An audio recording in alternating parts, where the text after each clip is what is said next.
Salut, moi c'est Dub et je te fais la promesse que dans 120 secondes, après le top départ, tu seras capable de reproduire l'animation du Poule Renard Vipère. Si promesse tenue, t'abonner tu devras. Poule Renard Vipère, c'est un jeu. C'est pas un petit jeu, c'est pas un grand jeu, c'est l'intermédiaire entre les deux. Généralement, l'animation dure 1 heure. Ça nécessite 2 animateurs dont l'un d'entre eux qui sera meneur.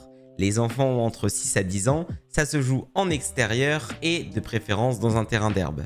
Le but du jeu est simple, 3 équipes se confrontent, l'équipe des poules, des renards et des vipères. D'ailleurs, on appelle aussi ce jeu le PRV, c'est tout simplement l'initiale de chaque mot. Et jusqu'ici, rien de bien compliqué. Pour commencer, vous disposez vos participants devant vous en demi-cercle pour expliquer les règles qui sont.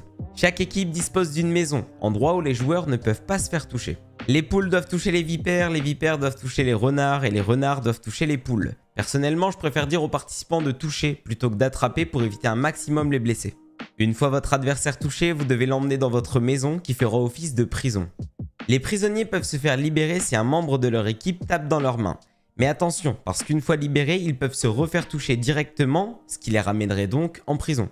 Cependant, on autorise les prisonniers à faire une chaîne à condition que l'un d'entre eux ait un pied dans la prison. Et dans ce cas-là, tout le monde est libéré. Des questions? Oui, je ne trouve pas l'endroit du pouce bleu. Ah!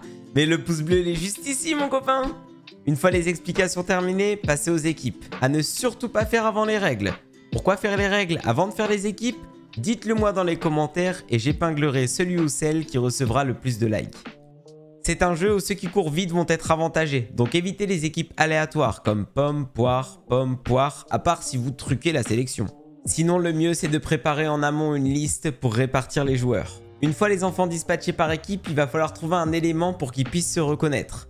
Alors les chasubles, ça reste le mieux, mais sinon un trait de maquillage sur la main ou sur le visage, ça peut suffire.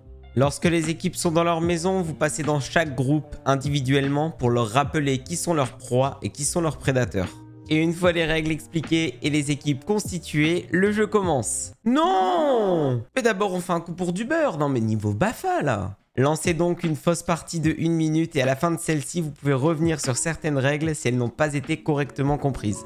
Alors, tu te sens capable? Oublie pas ce qu'on avait dit. Si promesse tenue, t'abonner tu devras.